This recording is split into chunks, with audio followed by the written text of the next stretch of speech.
On today's Paul and Cooks, it's a mixture of Irish and Japanese. What do I mean? Well, Bob May is here from Shenanigans, and we're going to make three very delightful dishes. We're actually going to cook side by side in tandem, and we're going to start off making a halibut with a really nice Robert sauce. Then we're going to move on to making something in the chicken variety. It's Tuscan, and it's got a really nice two pastas with it. And finally, yes, it's those strawberries cooked in cream with brandy. Oh, I've got my apron on, which must mean it's time to sizzle.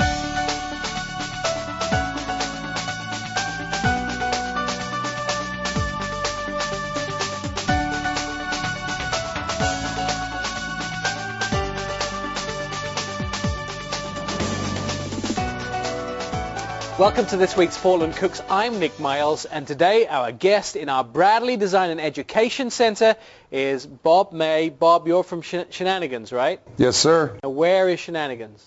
Shenanigans is located on the Columbia River, just off of I-5 at the Jansen Beach Red Lion Hotel. Fresh ingredients, fresh preparation. 95% of what we do is scratch cooking, real cooking, not out of a box, not out of the freezer. Now, to show us that, you guys have done something we've never seen before on this show, and you've taken the entire ingredients that you're going to cook today and laid it out for us. Yes. In its basic form. Yes, we have. That is absolutely fantastic. Herbs picked right out of the garden, yes. The freshest of the fresh. So, what are the three dishes we're going to make?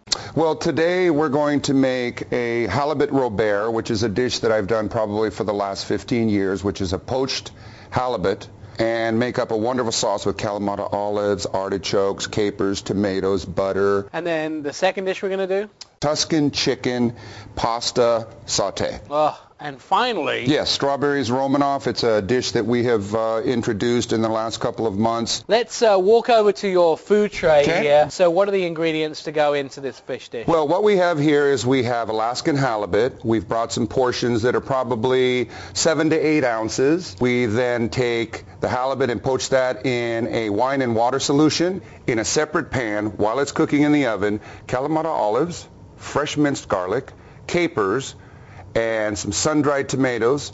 We're going to cut up some fresh Roma tomatoes, fresh squeeze of lemon juice, a little bit of butter, and when the halibut comes out of the oven, we will drop the sauce over the top, and it's just absolutely magnificent. All right, I'm ready to start. What do we need to do, my friend? Well, the first thing that we'll need to do is get a poaching solution going. Now, Nick, I'm going to have you work alongside with me. I'm ready. One of the things that I think is real important is that a lot of the dishes that we do, and a lot of times when people come to restaurants, the dishes have a tendency to be very complicated in the recipe. But what I wanted to show was how simple these three dishes are. So grab a piece of halibut and join the party with me. There we go. Let's lay it in the dish, in the pan there.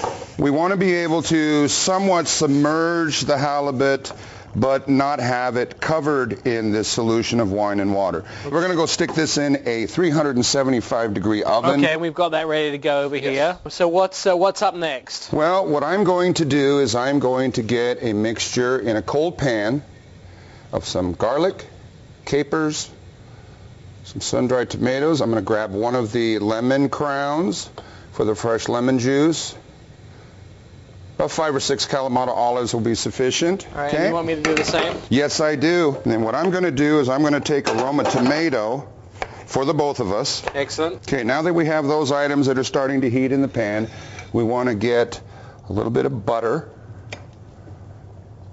for yourself. Thank you, sir. And really what we want to do right now is we really don't want to cook this, we want to heat it. So the butter's melting. Right. So this will take probably a couple of minutes. I have a tendency to mess with my food too much. But if you need a cooking tip, we have this week's cooking tip for you right here on Paul and Cooks.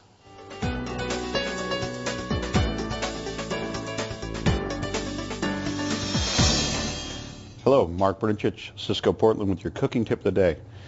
Everybody likes to eat shrimp. In my family, my 2 daughters, they hate to peel them. They don't like to devein them because they're going to get the icky poo on their fingers or whatever. Anyways, I've got some 1620 shrimp here. And the best way to go about deveining a shrimp is use a nice serrated edge knife and just slice down the back of the shrimp like this through the shell. Okay?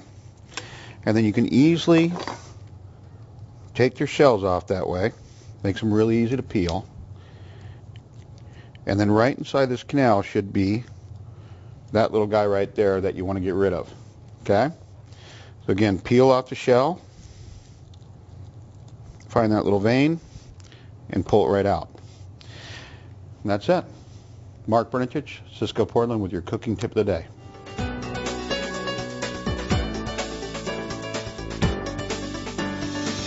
All right, that's your cooking tip this week, and my cooking tips are being given to me by the guy that's in charge of all the good food at Shenanigans. My friend, how am I doing? You're doing great, Nick. Okay, Great, Nick. You're awesome.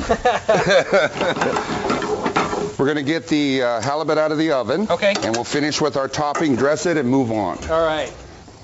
All right, there we go. And then with my handy slotted spatula, which is very, very good at being able to get all of the liquid out so you don't have any plate runoff. And you notice that as far as the halibut goes, it's not firm, but yet it's not underdone. You want to get it to the point where the heat of the sauce and the ingredients here finish the dish off. And then what we want to do is the finishing component to this dish.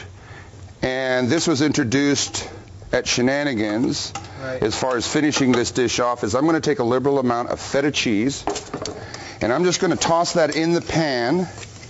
Okay. Take that and put that over the top of the halibut like so. Going to come over here and grab some fresh oregano, a little rosemary, very aromatic.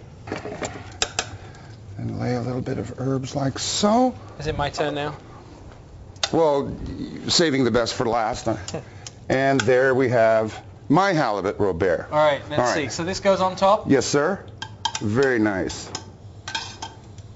A little bit of herbs. Yes. And there you go. Want some rosemary there, right, too? If you'd like, there you go.